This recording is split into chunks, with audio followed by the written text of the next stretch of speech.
في مثل هذا اليوم في 9 من يوليو عام 1979 وصل إلى البلاد الرئيس الصومالي الراحل محمد سياد بري، وكان عند سلم الطائرة في استقباله المغفور له الشيخ زايد بن سلطان آل نهيان، وبعدها توجه الزعيمان إلى قصر الضيافة بمنطقة المشرف في أبو ظبي. وفي اليوم التالي من الزيارة عقد الزعيمان الاجتماع الأول بينهما، وتناولت المحادثات العلاقات الثنائية بين البلدين وسبل تطويرها والوضع في منطقة القرن الأفريقي ومنطقة الشرق الأوسط.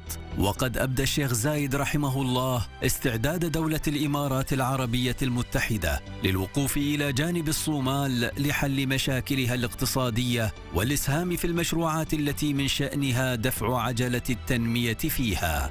وكما صحب الشيخ زايد رحمه الله ضيف البلاد في جولة بحرية اطلعا فيها على المشاريع الجاري تنفيذها في أبو ظبي، وقد أبدى الرئيس الصومالي إعجابه بتلك المشاريع التي تخدم المواطن بالدرجة الأولى.